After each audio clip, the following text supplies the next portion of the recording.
Vous êtes-vous déjà demandé combien de temps de votre vie est gaspillé avec des choses qui n'ont pas de valeur éternelle?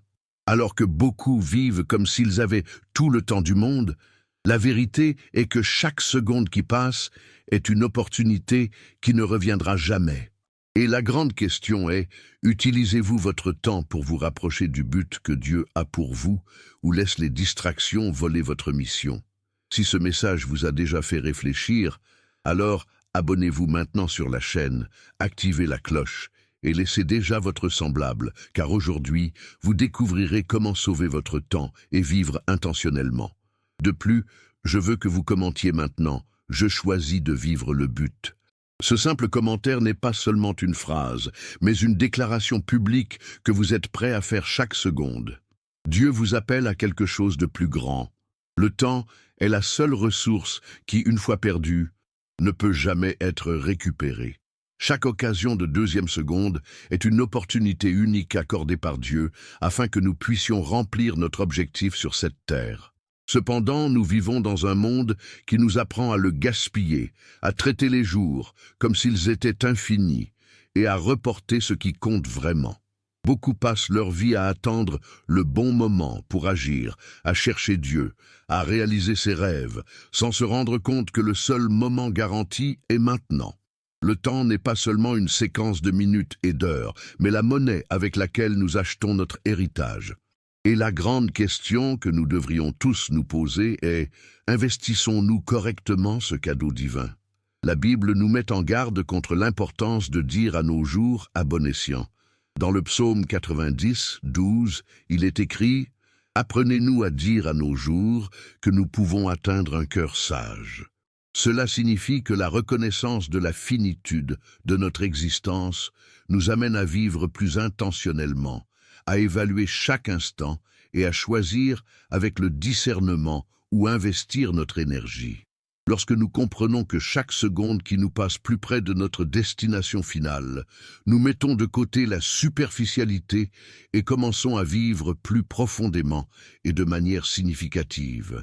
Le problème est que nous sommes souvent emportés par les distractions et perdons de vue ce qui a vraiment une valeur éternelle. Le temps ne doit pas être considéré comme un ennemi, mais comme un allié puissant pour ceux qui savent l'utiliser dans un but.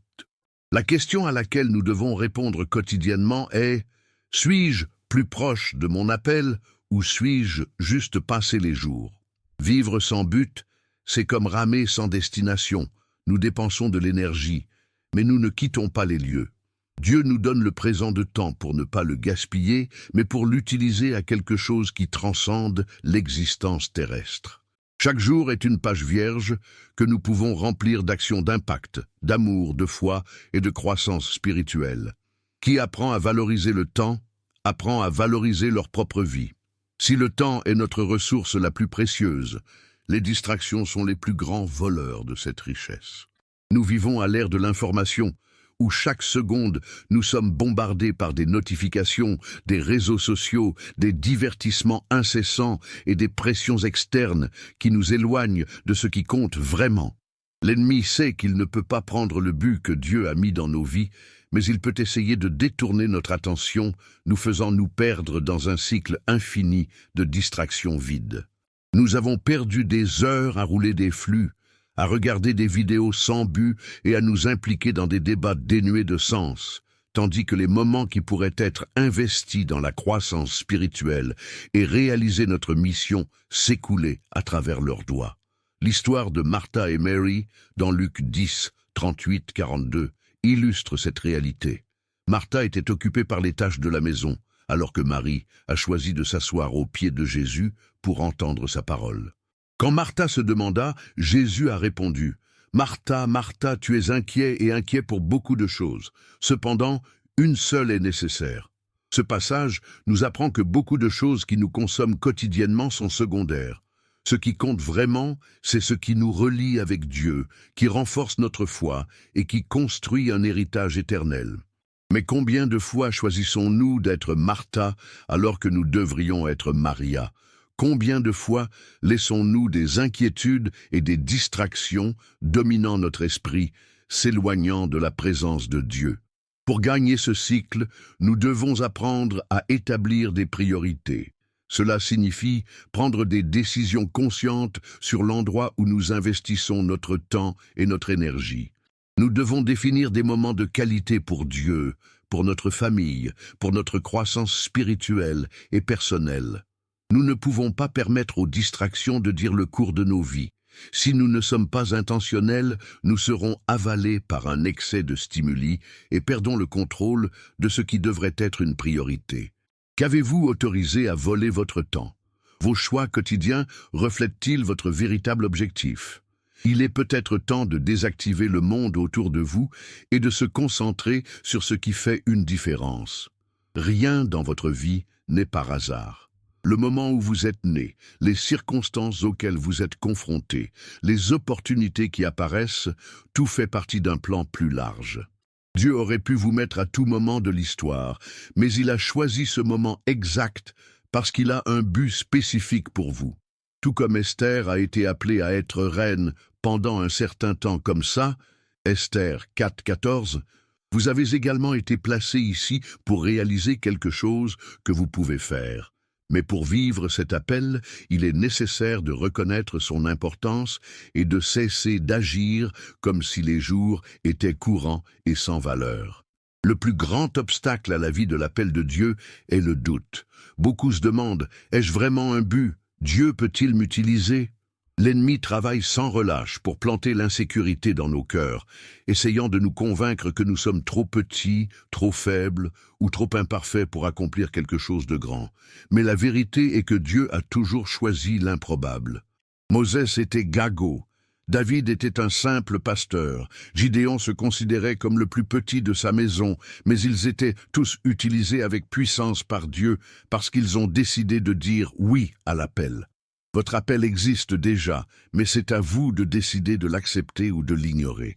Dieu ne force personne à vivre son but, mais nous donne l'occasion de choisir.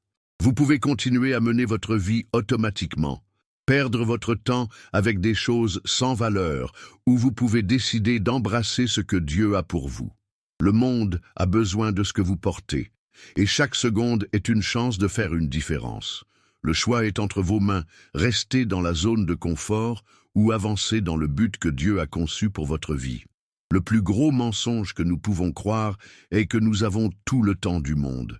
La procrastination est l'un des plus grands ennemis du but, car cela nous fait penser qu'il y aura toujours un plus tard pour chercher Dieu, changer votre vie, faire ce qui est bien. Mais la réalité est que le temps n'attend personne. James 4,14 nous rappelle « Ne savez-vous même pas ce qui vous arrivera demain ? Quelle est votre vie ? Vous êtes comme le brouillard qui apparaît pendant un peu de temps puis se dissipe. » Autrement dit, le temps passe, et gaspiller, c'est une décision qui peut avoir des conséquences éternelles. L'urgence spirituelle ne doit pas être confondue avec l'anxiété. Alors que l'anxiété se paralyse, l'urgence nous entraîne. Jésus se souvenait constamment de ses disciples de l'importance d'agir alors qu'il y avait encore du temps, car la nuit venait quand personne d'autre ne pouvait travailler. Jean 9, 4. Cela signifie que chaque jour est une nouvelle occasion de faire une différence, d'approcher Dieu et d'impact sur le monde qui nous entoure. Mais si nous attendons le bon moment, nous risquons de ne jamais agir. L'horloge de l'éternité continue de tourner. Et la question que nous devrions nous poser est, disons-nous simplement les jours ou faisons-nous chaque jour? L'urgence de l'objectif n'est pas un poids, mais un privilège. Dieu vous a confié l'heure actuelle et s'attend à ce que vous l'utilisiez judicieusement. Qu'attendez-vous pour commencer? La conformité est l'un des plus grands ennemis du but. Beaucoup vivent comme s'ils étaient en mode automatique, attachés à une routine qui ne génère ni croissance ni transformation. Ils se lèvent, accomplissent leurs tâches, se distraient avec des choses qui passent et s'endorment, répétant ce cycle indéfiniment. Le problème est que la vie n'était pas faite pour être soutenue uniquement, mais vivait avec un but et une intentionnalité. Lorsque nous sommes emportés par la conformité, nous ne voyons pas non plus les opportunités divines qui se présentent sur notre chemin. Dieu nous appelle à une vie de mouvement, de croissance et d'impact, mais c'est à nous de décider de répondre à cet appel ou de continuer dans le confort d'une existence prévisible. L'apôtre Paul a comparé la vie chrétienne à une race, où chaque étape doit être prise avec focus et détermination. 1 Corinthiens 9, 24-27. Cependant, beaucoup courent sans destination claire, suivant simplement le flux du monde, sans réfléchir à l'objectif de leurs actions. Il est facile de tomber dans le piège de « alors je fais »,« un jour je change »,« demain je cherche Dieu ». Mais chaque jour, nous reportons une décision importante, est une journée perdue, un pas moins vers notre appel. La vérité est que la stagnation n'est pas seulement un état d'inertie, mais une suppression progressive de ce qui compte vraiment. La vie ne peut pas être vécue sur le pilote automatique. Dieu nous a appelés à nous réveiller, à vivre avec passion et but. La question que nous devrions nous poser quotidiennement est « Est-ce que je vis ou existant vraiment ?» Choisir de vivre intentionnellement nécessite du courage, nécessite une rupture avec les normes. Il faut dire non pour réconforter et oui à la croissance. La conformité peut sembler sûre, mais en réalité, c'est une prison invisible qui nous empêche de réaliser tout ce que Dieu a pour nous. Le temps passe et la décision est la vôtre. Rester stagnant ou avancer à une vie significative. Le monde nous apprend à accumuler des biens, du statut et de la reconnaissance. Mais cela a-t-il vraiment de la valeur?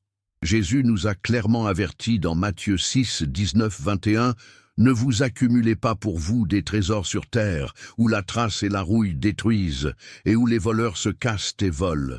Mais accumule pour vous des trésors dans le ciel, où la trace et la rouille ne détruisent pas, et où les voleurs ne se brisent pas ou ne volent pas spirituellement. » Que faisons-nous aujourd'hui qui aura de la valeur dans l'éternité? Investir dans l'éternel ne signifie pas d'abandonner toutes les choses matérielles, mais de changer notre état d'esprit et nos priorités. Qu'est-ce qui a occupé plus d'espace dans votre cœur? Qu'est-ce qui a dirigé vos décisions? Lorsque nous ne vivons que pour les choses de ce monde, nous devenons des esclaves à une course sans fin, pour plus d'argent, plus de statut, plus de réconfort. Mais quand nous comprenons que la seule chose qui demeure est vraiment ce que nous faisons au royaume de Dieu, notre perspective change complètement. Chaque moment consacré à la prière, chaque acte de générosité, chaque mot d'encouragement libéré sur quelqu'un est un investissement éternel. La grande question est, où investissez-vous votre temps, vos talents et votre énergie? Construisez-vous quelque chose qui compte vraiment ou qui accumule des choses qui seront un jour perdues? Dieu nous appelle à une vie qui transcende le temporaire, une vie où chaque action a un impact qui résonne pour toujours. Lorsque nous choisissons d'investir dans ce qui est éternel, nous trouvons un but, nous trouvons une vraie joie et laissons un héritage qui ne sera jamais effacé. Combien de fois ai-je dit « demain je fais, puis je commence, quand j'ai plus de temps je change ». Le problème avec cet état d'esprit est que demain n'est pas garanti. La procrastination est l'une des armes les plus efficaces de l'ennemi, car cela nous fait croire que nous avons tout le temps du monde, tandis que la vie passe devant nos yeux. James 4,14 nous rappelle « Ne savez-vous même pas ce qui vous arrivera demain? Quelle est votre vie? Vous êtes comme le brouillard qui apparaît pendant un peu de temps, puis se dissipe. » La vérité est que chaque jour gaspillé est un jour de moins pour remplir le dessein de Dieu dans nos vies. La procrastination spirituelle est encore plus dangereuse, car cela nous fait reporter ce qui compte vraiment, notre poursuite de Dieu, notre transformation, notre engagement envers la foi. Nous pensons qu'il y aura un moment idéal pour approfondir spirituellement, mais ce moment ne vient jamais. Il y a toujours quelque chose de plus urgent, il y a toujours une distraction, il y a toujours une excuse. Pendant ce temps, les opportunités passent, les connexions spirituelles s'affaiblissent, et le temps qui aurait pu être investi dans la croissance de notre foi est perdu. Aujourd'hui est le seul jour que nous avons vraiment. Le passé ne peut pas être modifié, l'avenir n'est pas garanti, mais le présent est un cadeau de Dieu. Ne partez pas demain ce qui peut transformer votre vie aujourd'hui. S'il y a quelque chose que vous savez que vous devez faire, vous reconnecter avec Dieu, demander pardon, changer une habitude ou faire un pas de foi, Faites-le maintenant. La procrastination vole non seulement notre temps, mais aussi notre opportunité de vivre pleinement ce que Dieu a pour nous. Nous vivons dans une société qui nous apprend à être productifs, à optimiser chaque seconde, à accomplir des tâches, puis à des horaires stricts. Mais il y a une grande différence entre la gestion du temps et l'investissement. Gérer le temps signifie uniquement organiser nos activités pour être plus efficaces. Investir déjà du temps signifie le diriger vers quelque chose qui a un but éternel et une valeur. Nous pouvons être extrêmement organisés et productifs, et pourtant perdre notre temps avec des choses qui ne nous rapprochent pas de Dieu et de notre appel. Ecclésiaste 3:1 nous rappelle « Pour tout, il y a une occasion et un temps pour chaque but sous le ciel ». Le problème n'est pas le temps que nous avons, mais comment nous choisissons de l'utiliser. Beaucoup courent contre l'horloge, essayant de remplir leurs obligations, mais négligeant leur vie spirituelle, leurs relations, leur appel. C'est parce que nous confondons l'occupation avec le but. Être constamment occupé ne signifie pas vivre avec le sens. Si votre horaire est plein, mais que votre cœur est vide, il est peut-être temps de réévaluer vos priorités. La question que nous devons nous poser est: suis-je simplement en train de gérer ma routine, ou est-ce que j'investisse dans ce qui compte vraiment? Dieu ne veut pas seulement que nous soyons efficaces, il veut que nous soyons importants. Le temps que vous consacrez à Dieu, à votre famille, à la croissance spirituelle et au service aux autres ne sera jamais gaspillé. Apprenez à investir judicieusement votre temps et verra des fruits qui dureront l'éternité. Nous vivons dans un monde accéléré, où la hâte est devenue un style de vie. À partir du moment où nous nous sommes réveillés, nous sommes bombardés par des demandes, des délais et des pressions qui nous poussent à une routine frénétique. Nous avons couru d'un rendez-vous à un autre, essayant d'équilibrer le travail, les responsabilités et la vie personnelle. Mais en fin de compte, nous étions épuisés, comme si ce n'était jamais assez. Le problème est que cette hâte constante nous déconnecte de ce qui compte vraiment. Dieu ne nous a jamais appelés à une vie d'épuisement, mais à un lieu de repos en lui. Dans Matthieu 11, 28-30, Jésus nous invite « Venez à moi, tous ceux qui sont fatigués et submergés, et je leur donnerai le repos. » Ce repos est non seulement physique, mais spirituel et émotionnel. La hâte nous empêche d'entendre la voix de Dieu. Lorsque nous courons toujours, sans le temps de réflexion, de méditation et de prière, nous perdons de précieux moments de communion avec le Créateur. Le monde nous enseigne que la productivité est synonyme de valeur. Mais Dieu nous enseigne que notre vraie valeur est d'être en lui. C'est en calme que nous trouvions la direction. C'est en silence que nous entendons sa voix. Si nous sommes constamment occupés, inquiets et anxieux, comment pouvons-nous discerner votre volonté? Dépêche nous vole la capacité de percevoir les petits signes que Dieu place sur notre chemin, nous éloignant d'une vie guidée par l'Esprit. Si vous sentez que votre vie est une course sans fin, il est peut-être temps de ralentir. Dieu ne veut pas que vous survivez, il veut que vous viviez pleinement. Cela signifie faire suffisamment confiance en lui pour faire une pause, pour reposer en votre présence, pour livrer vos angoisses et lui permettre de guider chaque étape. Le repos en Dieu n'est pas une perte de temps, c'est un acte de foi. Lorsque nous choisissons de ralentir et de prioriser notre communion avec lui, nous constatons que nous n'avons pas besoin de submerger, d'essayer de tout contrôler. Dieu a déjà tout sous contrôle. Dans la parabole des talents, racontée dans Matthieu 25, 14-30, Jésus nous enseigne une puissante leçon sur ce que nous faisons avec les dons et les opportunités que Dieu met entre nos mains. Dans l'histoire, un gentleman fait confiance à différents talents à ses serviteurs et s'attend à ce qu'ils les multiplient. 2 d'entre eux investissent et génèrent plus, tandis que le 3e, ému par la peur, enterre son talent et ne lui fait rien. Le résultat? Ceux qui se sont multipliés ont été récompensés, mais ce qui a caché leur talent a tout perdu. Cette parabole ne s'applique pas uniquement à l'argent, mais à tout ce que Dieu nous fait confiance. Le temps, les compétences, les ressources et les opportunités. Combien de personnes passent leur vie à cacher leur talent, croyant qu'ils ne sont pas assez bons, qu'ils n'ont rien à offrir ou peuvent s'y attendre. La peur de faire des erreurs, de l'insécurité et de la comparaison nous paralyse, nous faisant arrêter d'utiliser ce que Dieu nous a donné. Mais la vérité est que Dieu n'a pas besoin de perfection, il a besoin de fidélité. Qu'avez-vous fait avec les cadeaux que vous avez reçus? Multipliez-vous ou enterrez-vous? Utilisez-vous vos compétences pour glorifier Dieu et avoir un impact sur des vies?